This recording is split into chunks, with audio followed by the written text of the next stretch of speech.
The search for more victims of the George building collapse continues today. 33 people have been confirmed dead so far, with the death toll expected to rise. President Cyril Ramaphosa has visited the site and promised that the families of the victims would get the answers they seek. So let's now get a bit more information for what's currently happening on the site of the recovery operation. Lerato Fekisi is covering the story for us.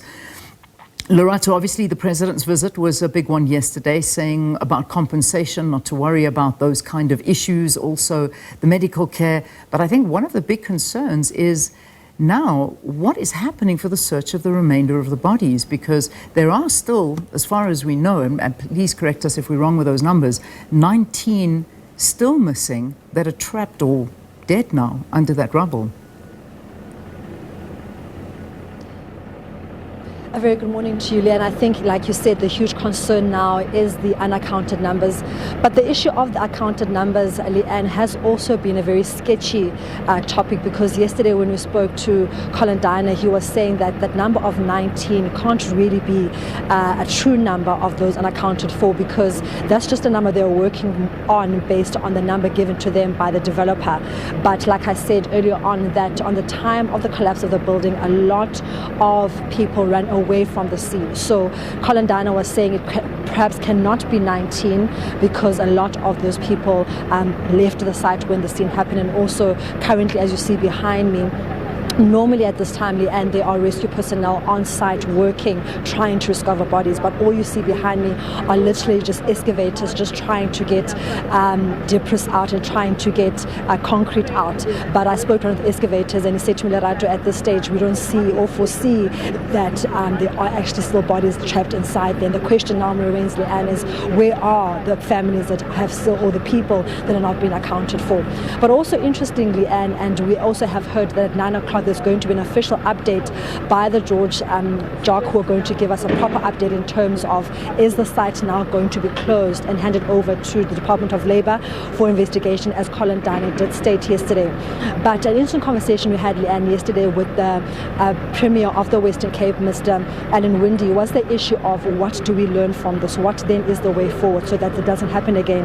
And this morning I'm joined by Lufuno Ratsiku, who is the president of the South African Council for the Projects and Construction Management Professions, just to speak about just the construction industry as a whole, some of the challenges they are currently facing. Obviously, all the stuff we're going to talk about are just the construction sector itself, and obviously we'll wait until the investigation happens.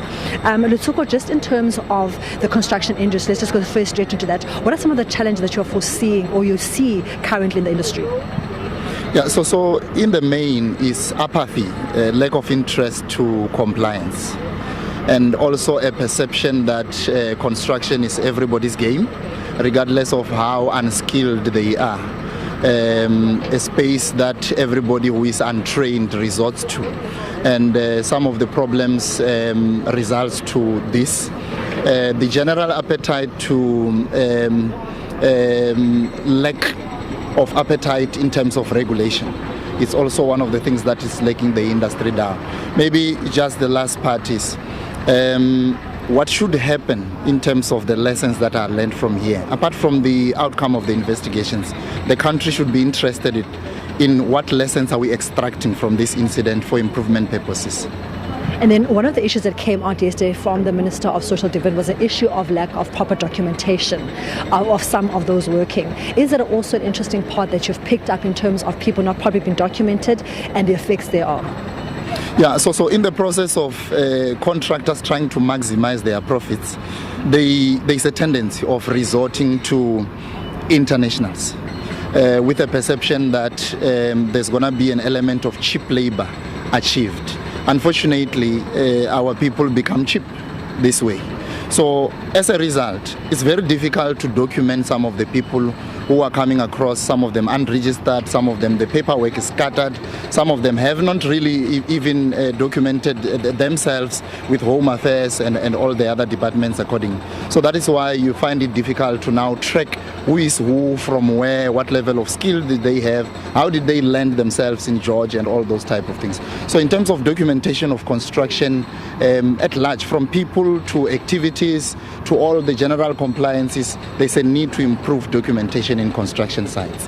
Thank you so much. That was Lufuno Ratsiku from the Construction Leadership Forum, just speaking about the importance of documentation, an issue that has come out, and that many of the workers here were undocumented.